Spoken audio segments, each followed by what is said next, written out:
teaching. You know, of course, that I have a profession, which is my primary vocation as a lawyer, and there will be times na I will not really be able to be here on Wednesdays, no? So, kapasalamat ako kay Pastor Melo, kay Mark, that they are also there to be supportive of this task, no? Of teaching. So, we have a lot of ground to cover. Let me say this first of all.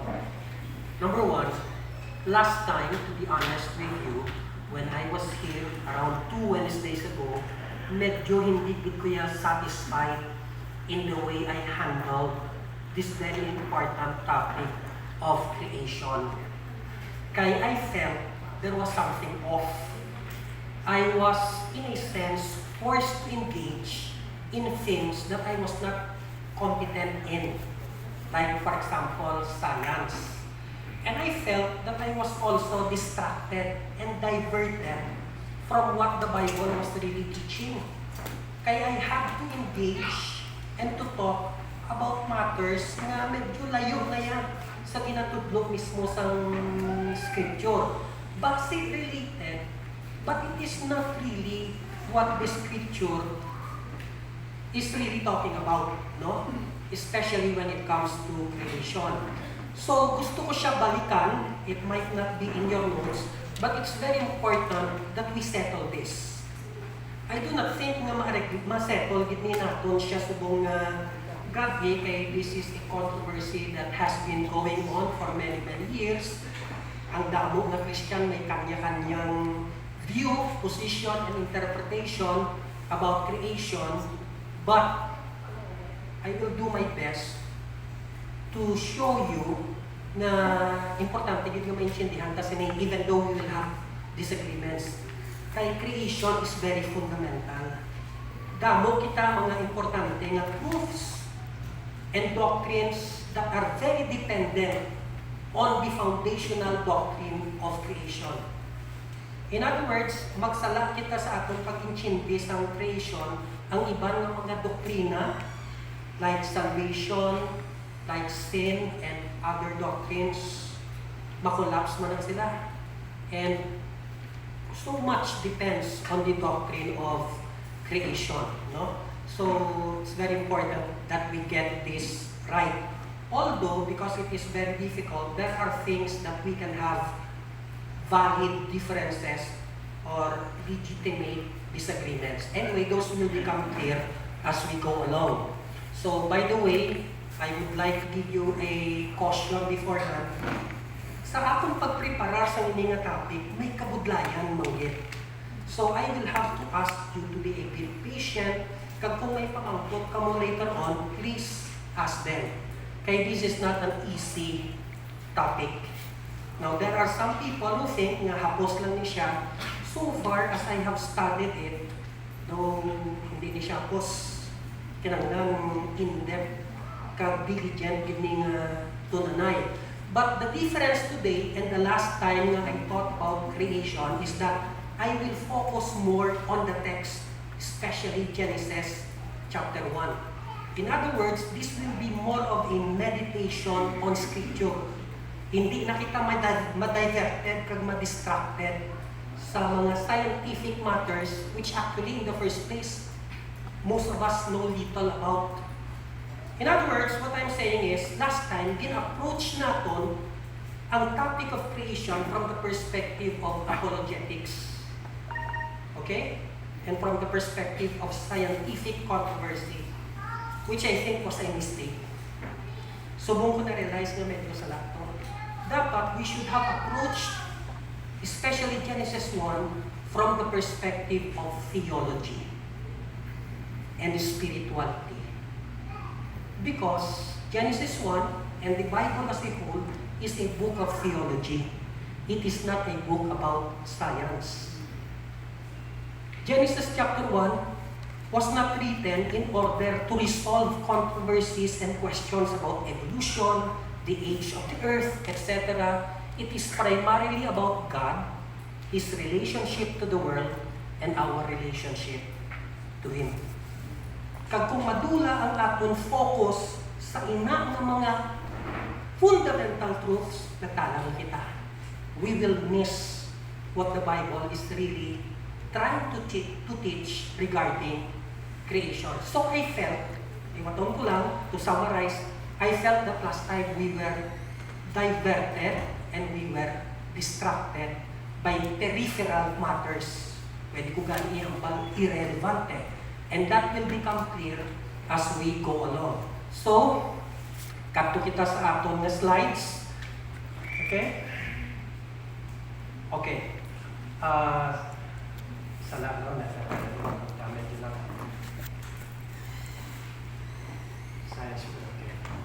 So, balikan ka ang topic about science versus the scriptures. Pero may question mark na gusto ko. Let me remind you, all truth is God's truth. He is the author of both scientific truth, general revelation. Dumduman itong ginhambal ka parte sa general revelation. Yes. Okay? God reveals Himself through nature and biblical truth, special revelation. He also reveals Himself through the Bible. Pero ang point ko, whether it is truth in nature, which is the domain of science, or truth in the scriptures, God is the author of both of them, right? Because God is the author of all truth. All truth is God's truth. In principle, there ought to be no conflict between the two. So why is it that sometimes there seems to be a conflict? And I suggest to you, the reason why there seems to be a conflict is because of unverified scientific theory clashing with erroneous biblical interpretation. In other words, may iba ng mga scientists, for example, may arat sila theory. They claim that it is the truth. Pero actually, hindi pa gidya verified. Dili naman niya sa piyak, may ara interpretation of the Bible, pero erroneous gali. Pero ang nagahuyat sa inang interpretation, nag-claim nga mo ginayang meanings ini. And sometimes these two clash. That's why there is a conflict. But as I said, if all truth is God's truth, please listen to this carefully. If all truth is God's truth, then there should be no conflict between scientific truth and biblical truth. There might be a conflict between scientific theory and biblical interpretation. Pero between truth and truth, no conflict. Because all truth is God's truth. Ang problema na lang is because our knowledge is limited, we are finite in our understanding, sometimes we do not know how to discern kung ano gidya ang eksaktong interpretasyon sa Bible, kag kung ano gidya ang knowledge nga makuha sa nature, which is the domain of science. Okay. Where the Bible touches and teaches on science, it speaks truthfully. I take that for granted. However, I would like to say that generally speaking, the Bible does not touch on science. Because it was not intended to be a book of science, right? But was it the intention of the author of Genesis 1 to address scientific matters of which he was obviously unaware and unfamiliar with? Did the author of Genesis intend his original readers to understand what he wrote with a view to the scientific issues we grapple with in our day? Mga big questions din sila. One of the principles of biblical interpretation is this. If you want to understand what the Bible is saying in a correct way, dapat you should consider ano ang intention sa author, kagano ang paghangop sa original na readers. Do you think ang mga original itong mga nagbasa sa Genesis 1, may idea na sila parte ni sa mga scientific knowledge nga na-encounter, next nga nabalanta subong? Of course not, right? So, what I am proposing to you is that many of the things we are discussing today regarding the conflict between science and the Bible, wala gini nagsunod sa ilang utok. They were addressing other concerns, theological concerns, spiritual concerns.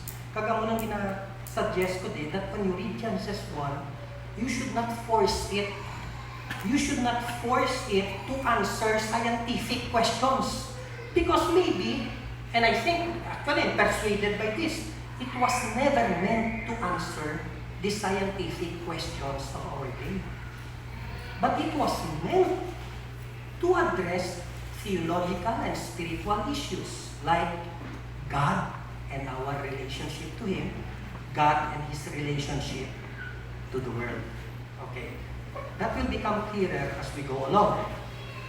The Bible is primarily a book of theology, not science. It may be that much of the conflict between science and the scriptures is unnecessary. Because we want the scriptures to answer modern day issues that would never have occurred to the original human author. Wala dito yan sa mind niya yan. Sa ganito lang yung Genesis. Wala dito yan nagsunod sa pinsaka niya. Hindi ako na-discuss ng mga evolution and all that. However, some issues remain pertinent, Darwinian evolution, the historicity of Adam and Eve, animal death prior to the fall, etc. Wala ka man ginahambal nga completely irrelevant ito yung mga scientific issues. But I am just saying that is not the central concern. These things are not the central concern of Genesis chapter 1. So, balikan ta ang 6 literal 24 days of creation. Kay diri idya para sa akong Kristiyane. I am not hoping to convince you. Okay? Kasi magambal ko, hindi nga itudlo mo kung hindi. Okay, some people have already made up their minds when it comes to interpreting Genesis chapter 1. Ang position sa kalabanan ng Christian nga nabalaan ko is that 6 24-hour days ginaya ang creation, right? Most Christians hold to that. Okay. Ang gusto ko lang ihambal ang ini. I want you to be aware na may other alternative interpretations. Bahala ka na mag-decide kung diin daya para sa imo ang pinaka-corrected. But just know that there are other interpretations. And what I want to do right now is to expose you to one of these interpretations na when I studied this, na-impressed din ko yan. Nahambal ko, this sounds very reasonable. This sounds, para sa akin, this is very correct. It's up to you to decide. At least, kahit paano, you will have added to your knowledge, and then, hopefully, by God's grace, you come up with a decision. Basta nabalaan ko lang ang muna. As far as I'm concerned, I know there are others na, as I said, most people naghahambal na God created the universe in 6 literal days. Each day, 24 hours. Right? Amo ng posisyon sa kalabanan. I have always, well, it has occurred to me that it gives rise to a lot of problems. I say that not only as a Christian but also as a lawyer. No? Na you have to consider also the evidence. Don't make a budlayan. But anyway, let's just go along. 6 days of creation. Abri Bibles nyo lihog sa Genesis chapter 1. Kaya ang himuon ta subong nga gabi, it's already 6:34 is ako. Sakto na. Pag mo lang ko sugot. That's 6 hours. Next Wednesday naman. Ha? O sige, okay naman. Lumig-lumig na din tayo. Pero hindi, laki na nga ito ng approach siya. I will be engaging in what is known as close reading. Magsiling ka close reading, careful gid nga pagbasa. Okay? So we will not be dealing so much with science. We will be dealing with the text. What does the Bible really say? Okay. Una, regarding the 6 days of creation, this is what you will notice in verse 1. In the beginning, God created the heavens and the earth. Ano mo observe mo? Genesis denies the eternity and divinity of the visible universe. Ang buod sa linon, ang universe is not God. Very simple. So the universe is not divine. Moreover, it is not eternal because it had a beginning. Okay. Number 2, it rejects the necessity of polytheism. In other words, the universe was not created by many gods. It was created by one God. Kasi maghambal ka, Dennis, Brother Dennis, why do you have to point out these things?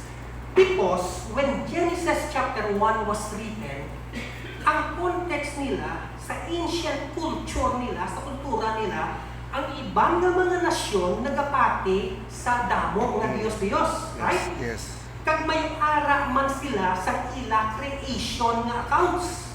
Sa ibang nga mga nasyon during that time, ang pagpati nila nga damo ang mga Diyos-Diyos ang naghimo sa mga kabutangan diri sa kalibutan. There is a God who made the waters, there is a God who made the sky. So, right away, diri masulod ang close reading, na intindihon mong Biblia, sunod man sa iya kultura.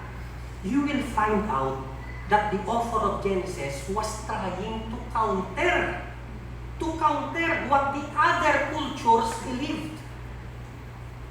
Ang ibang nga kultura napati sa damo nga Diyos. But the people of God at the time, the author of Genesis, believed there was only one God. Na, very important. Hindi mo na basta ma-realize if you do not also study about the background of Genesis, etc. It rejects alternative ways of life. For example, the Babylonians, masulog ng ibang na kultura during the time Genesis was written. The Babylonians looked up to the heavens, the Egyptians worshiped the sun, and worshiped nature, and gods of nature. Now, why is this important? Kaya may practical effect niya siya. Every person is defined ultimately by what they admire and revere. You become what you worship. Magsala-sala ka lang kung sino ang Diyos nga ginasimba mo, apektado kung ano klase nga kabuhi ang ikabuhi mo.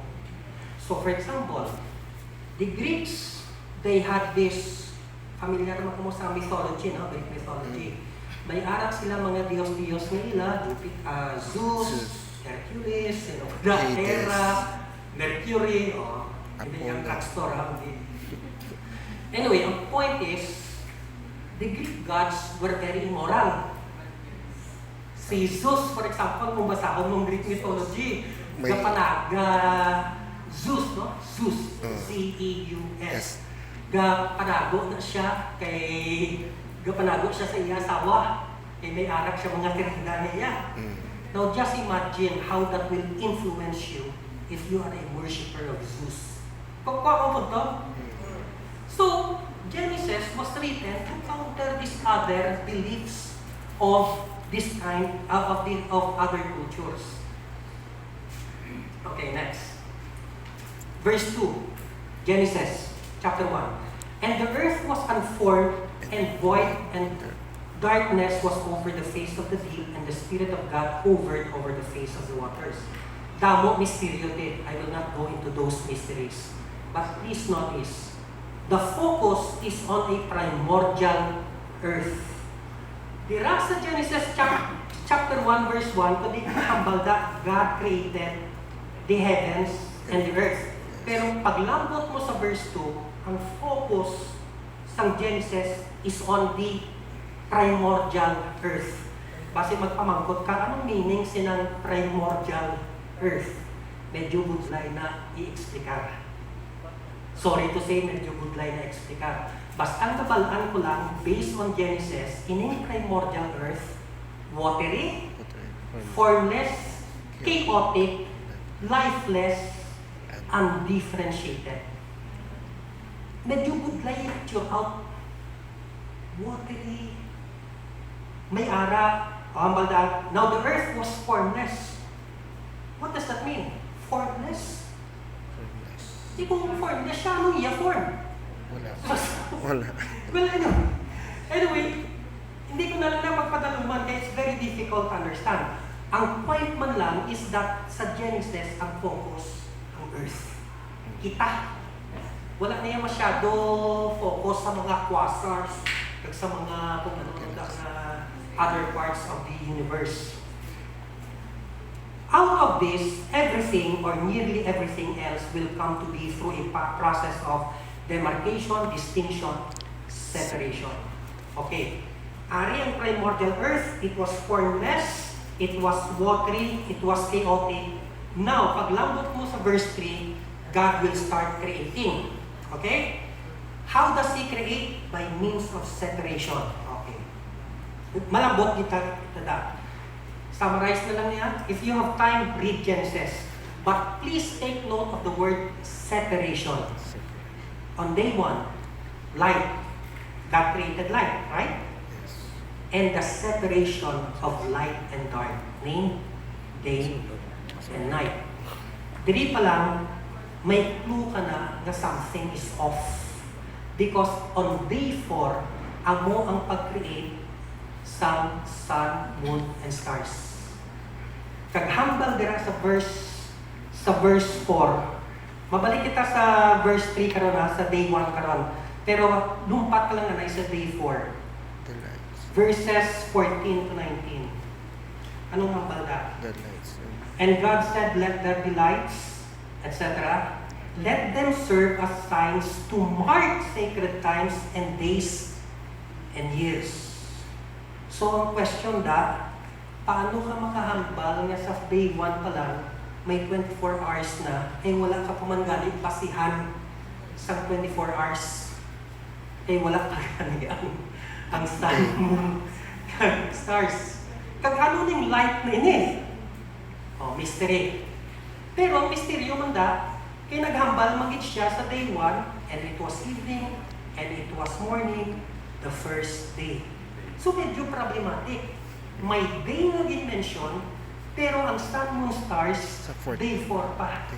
Wala ka pa sa pamaagi na mag-isip-isip git sa 24 hours mo. Kaya di ba mag-isip ka sa atong 24 hours based sa rotation. Sa sun, di ba? Okay. So, clue na whatever the word day means, maybe it does not really refer to literal time. Okay? Day 2, the firmament, the vault of the sky named heavens, which separates the waters above and the waters below. Tandaan nyo na, karami ang word na separate. Kanina, separation of darkness and light. Subong naman niya, separation of the waters above and the waters below. Pag sa tungas na ang nag-separate ang firmament, ang sky. Ano yung waters above the sky? Di nyo na nagpapagpamang, actually, do not know. Hindi po magkabudlay. Pero remember, dito ya sa verse 2, medyo mention na darkness was over the surface of the deep and the Spirit of God was hovering over the waters. So, damo di mysteries niya, hindi ko masabat. Wala niya pag-create ang seas, ang kadagatan wala, makitaan mo na siya sa day 3. Right? Pero may mga waters na even before day 1. Are you following? Day 1 pa lang, may waters na. Day 3, amo ang what is this? Amo nang pag-separation sa mga waters. So, day 2, waters above, sky in between, or firmament in between, waters below. Okay, whatever that means. Pero paano yung punto kung hindi hapos ang pag-interpret Hindi kita magdasig-dasig assume na amuning interpretation Sa diri pa lang sa mga verses yung pang-site ko, damo na sa mga kaliligo. Kato na kita sa day 3. The separation of gathered terrestrial waters from the emerging dry land, respectively, names seas and earth. And ang question po, saan mo in-create ang waters? Day 2. Wala man siya sa day 1. Day 2. Atuto siya sa verse 2. Pero ang verse 3 ara sa day 1. Ang day 1 gali ara sa verse 3. Pag-create sang light. Day 3, the separation of gathered terrestrial waters from the emerging dry land, respectively named seas and earth. So separation na naman. Then vegetation was created, grass, herbs, and trees, each after its own kind, put forth by the earth. O, day 4. Ari kalilibog na naman eh. Sa day 4, the lights in the heavens, the greater, the lesser, and the stars. Okay, so ginhambal ko na ang light arag na daan sa day 1.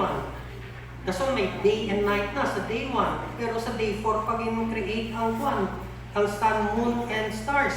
Ang kalilibog pagida, may vegetation na sa day 3, pero sa day 4 pa lang nagtuhaw ang sun, moon, and stars. Paano nabuhay ang vegetation?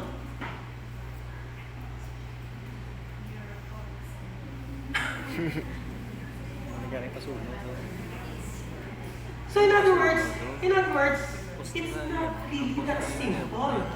There are some things here which we might have missed.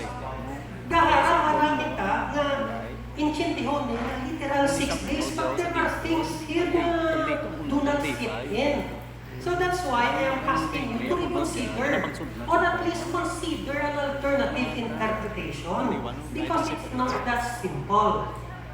Day 5, the fish of the sea, the birds of the open sky after their kinds, and day 6, the terrestrial animals after their kinds, and man, made in God's image, male and female. Okay, again, observations. The account has an earth-centered focus. It addresses us as terrestrial and seeing beings, the visible world we see above and about us. In other words, sang ginasulat sang author of Genesis ining parte sa account of creation, he was taking the vantage point of ordinary people looking above and around.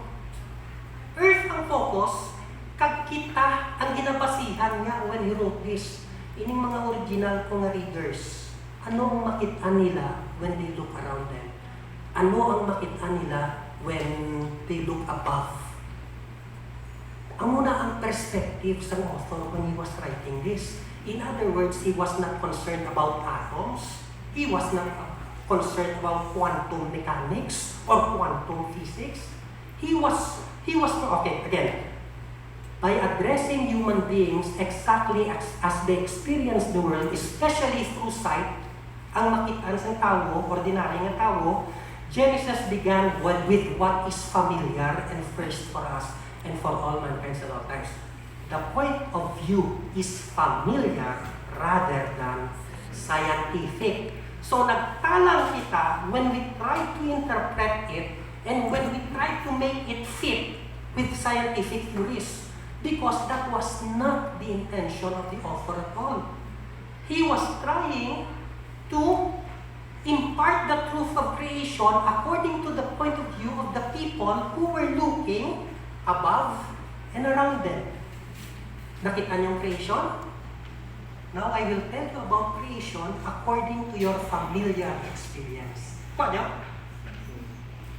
Next. Peculiarities, perplexities in the account. Medyo na-mention ko na niya. For example, when it comes to time, as I said, kahapos sa aton mag-conclude nga literal 6 days, each day consisting of 24 hours each. Pero may mga problema. When it comes to time, the creatures do not just come in order, they come sharply separated in a day-by-day sequence.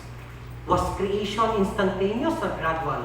Everything depends on the nature and meaning of time. In other words, bago ka mag-conclude na 24 hours each day unique, ang pamaguto naton, ano ya ang pagka-intindi sang author sang nagsulat siya evening, morning, day. Look at the perplexity. Day 1 versus day 4. Our ordinary sense of temporality tied to the daily motions of the sun is called into question. The ancient peoples could not count the day without the sun first being there. But the sun was there day 4. Pero day 1 pa lang, may light na, may araw pa, may day, may morning, evening, kadli na. How do you reconcile that? So there is a question or perplexity regarding time. Ari pagit, the order of creatures, ang sequence ng pag-create. There was light in the absence of the sun. Di ba katingalahan na? Ari pagit ang katingalahan, yung point out ko na. Terrestrial vegetation before the sun. That is against common sense and human experience. So what is the author doing? Bago tayo magkakilala. So, do you see what I'm trying to do? I am trying to question the common belief na 24-hour day din siya, kag literal 6 days din siya. Something is off. Something in the text does not fit in. Let's go. Ano ang common denominator din? The sun is the common feature in all the peculiarities. I hope you will understand this. Light without the sun. Days or time without the sun. Earth and vegetation without the sun. What is the author of Genesis 1 doing? He is countering the belief of other ancient cultures who worship the sun. So this is actually a religious point, a theological point. This is not so much about literal 6 days. This is about the author telling the people of God inang pagpati sa mga Babylonians, salat na ang pagpati sa Egyptians na nag-worship sa sun, salat na. The sun is not the most important. Kailan tawag na, kundi naghambal ka nga ang vantage point, ang point of view ng author of Genesis is what people see around and above them. What is the most impressive thing that people see? Kung ancient ka nga tao, wala pa may nabalaan parte sa science. Sun. The sun. Amo nang pinaka-impressive. Amo na nga ginang-worship nila ang sun. Pero anong ginimo sa Genesis? Gindemote niya ang sun. In keeping with its rejection of the belief in cosmic gods, Genesis depreciates the importance of the primary being in the world of our common experience. Sa ancient na mga tao, the sun is the most important thing. That's why they worship it. Genesis is saying the sun is not that important. Even without the sun, there is light. Days or time without the sun, earth and vegetation without the sun.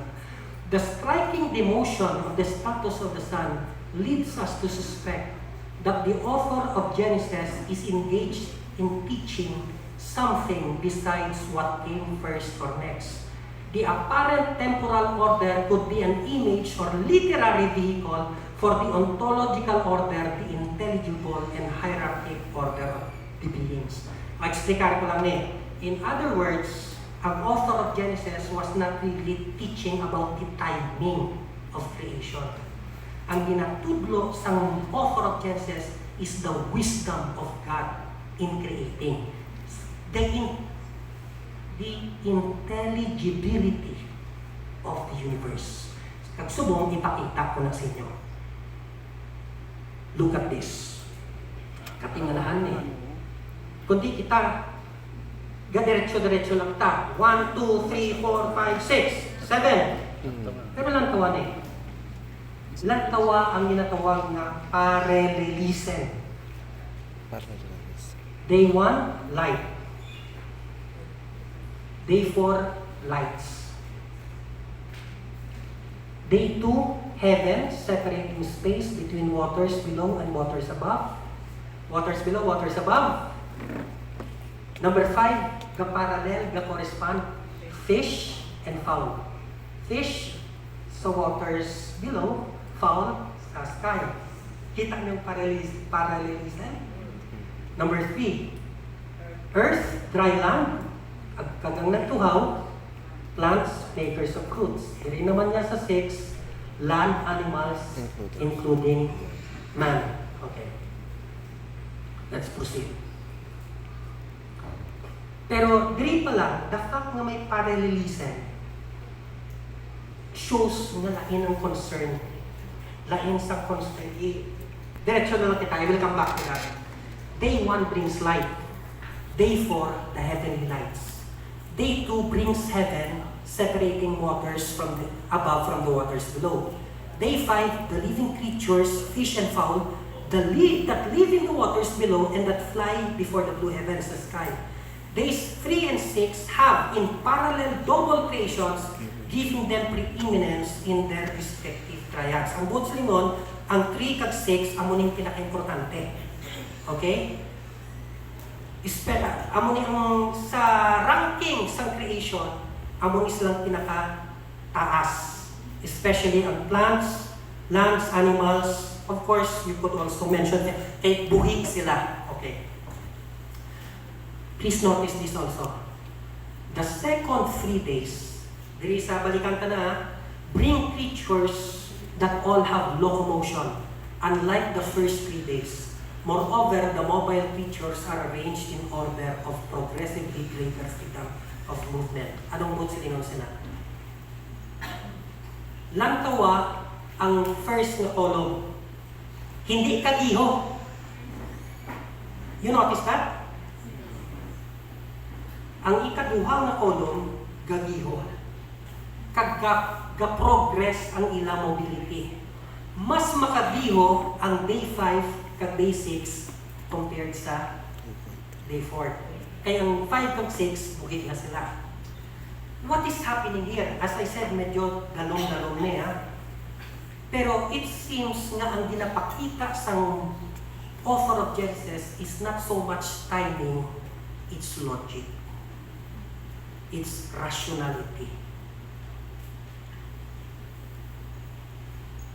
What is important is not the temporality of the sequence, but its logic. The main principles at work in creation are place, separation, motion, a more advanced separation, and life. The fundamental principle through which the world is created is separation. Creation is the bringing of order out of chaos, largely through separation, division, distinction. What we have here is an intelligible or rational account of a cosmic order. Buot lingon, when the author of Genesis wrote Genesis chapter 1, he is not really interested in 24 hours, isa ka day. Interested siya na i-present ang rational order of creation. Na there is a logic to all this. Diri hindi ka, balikan ka ha? Diri hindi kagiyo. Diri ya makagiyo. Dason, nagasaka sa nagapasaka ang sa second column. Mas makagiho. Kaya paglambot mo niya sa verse 6, ang tao, for example, may mind na naiya mo and he can control his movement. Okay. The creation of the world in accordance with these intelligible principles proceeds through divine acts of intelligible speech. Creation through speech fits creation by separation. For speech implies the making and recognition of distinctions. To name something presupposes mentally seeing it distinctly, both as the same with itself and as other than everything else. Anong what's lingon sila? Ining rational order kag logic of creation nga gina-present ko sa inyo, this fits in with the idea of God created by His Word. Kaya when you name something, you distinguish it from others. You separate it. That is a chair. It is distinguished and separate from the table. That is a dog. That is a bird. That is a lizard. This dog is separate and distinct from the dog. The bird and the lizard. When God created, according to the Bible, in the beginning was the Word. Ang meanings na is logos, logic, or reason. And the Word was with God, and the Word was God. He was with God in the beginning. Through Him, all things were made. Without Him, nothing was made that has been made. What is the author of Genesis doing? The author of Genesis is not so much concerned with timing. He is concerned with the logic of the universe. Nga ang Ginoo, for His Word, there is an intelligent order in the way God created. In Iya may mobility, may life. Iniya, wala mobility, wala life. Okay? Ari pa din, ha? Creation by division.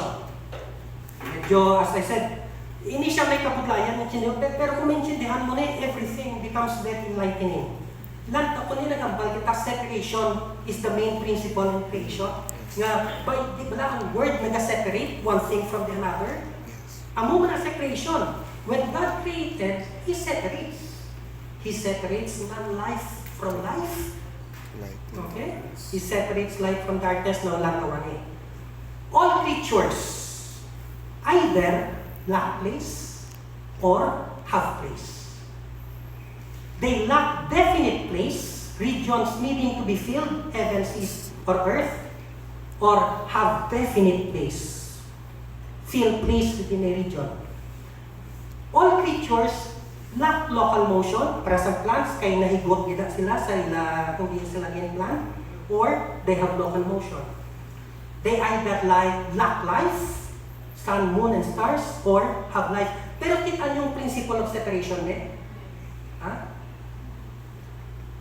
They are either non-terrestrial, fish, birds, or terrestrial. There is a lustaga, star. They are not in God's image, like land animals, or they are in God's image, man. What is the point? The author of Genesis was trying to show the logic or rationality of the universe. That there is a logical order to all this. Ang iban may place, ang iban wala place, ang iban may life, ang iban wala life, ang iban may mobility, ang iban wala mobility, ang iban terrestrial. He was trying to show that the universe is orderly. Because a God of wisdom created the universe. Amon iya ang iya intention. He's not interested in our questions about ano gini siya kagulang. I already, the mere fact nga amuning pag-plastar sa 6 days of creation, kag may mga problema, already shows para sa ako niya, nga ng 24 hours a day nga literal, medyo something is off. It's not really that. It's about, kagari pagida, because the do not be confused by this. Because the author of Genesis was very intent on showing the intelligibility or rational order of the universe. May mga butang siya na wala in-address. For example, amphibians. Din mo na ibutang. Do you know what amphibians are? Oh, yes. They live in both Water land and water. Pero wala na niya in-address. He's not concerned about that anymore. Kaya ang concern niya man lang, i-point out niya lang na the universe is very logical. Kung mayarap man, niya dito tayo nga anong maliya, never mind that. I'm not interested in that. Okay? I'm just interested in showing na overall, the universe is very logical, very rational, very intelligible. The universe is an articulated world. It is in fact not only intelligible, it is also hierarchy. May ranking. Diri ma-impress na naman mo sa ginatawag na intelligibility of the universe. It's really about the wisdom and rationality of God when He created the universe. The order is not, there is a ranking. Number one, the word of creation is completed by living things. Ang culmination kag pinakataas nga creature, ang mga creature nga muli. Living things are higher than the heavenly bodies by virtue of having greater freedom of motion. Man, most of all. Like the heavenly bodies, every animal has its proper place and a form of motion appropriate to its place. Ang place ng mga birds, sky. Appropriate motion, lupad. Logic again, rational order in the universe. In creation, unlike the heavenly bodies, animals, like the plants, are formed and reproduce according to their kinds. They do not reproduce according to other kinds, but according, once again, logic, rationality, order. Pag mas higher sila sa mga non-living things, even the heavenly bodies, mga heavenly bodies cannot reproduce. Living things also have powers of awareness. Pero pasaka na naman Plants have some form of awareness. Animals have greater awareness. Pero man has the greatest awareness of all. So once again, it's about logic, intelligibility, and rationality, the wisdom of God in creation. Living things are characterized by neediness and appetite and vulnerability, perishability. In other words, dependent ang tanan ng tao sa Ginoo. And that's one of the main okay. Pero tapos na ta, 10 minutes mo nagaling sobra ta. It may be that what the Genesis account of creation intends to teach is not so much the temporal sequence or the mechanics of creation, but the power, wisdom, and goodness of God in creation. It also teaches us how we ought to live with dignity, because man is created in the image of God. With dependence, because we are created. We cannot sustain our lives on our own. We are dependent on the Creator. With gratitude and obedience, salamat Ginoo, kay you allowed me to exist. You made me exist, and you sustained my life. And obedience, because God as Creator knows what is best for us, and He commands us how we ought to live. And with devotion and delight, worship our Creator, and let us enjoy His creation. See? What's the point here? Genesis is not so much about science. It's about spirituality. It's about theology. It's about God, His relationship to the world, and our relationship to Him. That was the point of the author of Genesis, because wala man siya kabalo partini sa mga science na itong subong. But he knew about God. He knew the basic truth that God created the world. We are dependent on Him. God cares for us. He prepared a place for us where we can live and be sustained and live in delight in Him. Enjoy the things He has made and live for His glory. Okay. O Lord, how manifold are your words. Here's my point para sa Bible. In wisdom have you made them all. Genesis 1 is about the wisdom of God in making all things. The ina ng wisdom is reflected in the rationality of the universe. In the beginning was the Logos, logic. And logic was with God. And logic or wisdom was God. And logic, wisdom, reason created all that is. The earth is full of your creatures. Hambal ni Gavin Ortlund sa libro na Retrieving Augustine's Doctrine of Creation. Thus, for the early Christians, creation was less concerned with how long God took to create, and more concerned with whether you had the right kind of God doing the creating. So as I said last time, I felt that we were distracted with minor things. The important thing is God. He's the one who created, kung may purpose siya para sa atong kabuhi. That's why He created everything in the first place. For Augustine, the most important aspect of the doctrine of creation is not its timing or the exact mechanics of how God does it, but rather the more ontological distinction it implies, that there are two kinds of reality, that the one is the source and cause of the other. The lesser exists in radical dependence upon the greater. God is thus the infinite reference point for all other reality. Only in relation to Him can anything else find rest. Isa ni ang main theological points in Genesis, that there are two realities. The first reality is ultimate, God. The second reality is dependent.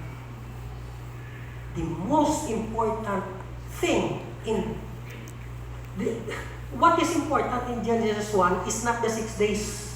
It's God. In the beginning, God created the heavens and earth. There is not a single area of theology that is unaffected by meditation and implications of such a vision. It is unfortunate if we pass by such considerations too quickly in our haste to determine the age of the universe.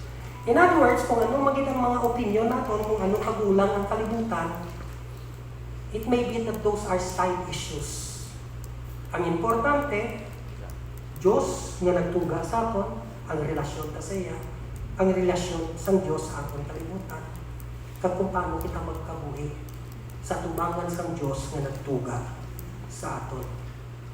Let's not treat the Bible as if it were a book of science, because it is not. It is a book about God, theology, spirituality, our relationship to Him.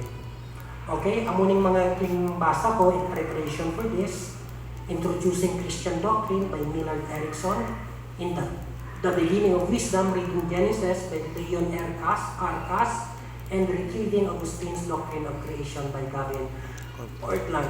Okay, sorry kung medyo komplikado, but I wanted really to share this with you para at least maintindihan nyo that there are other interpretations out there that might make sense.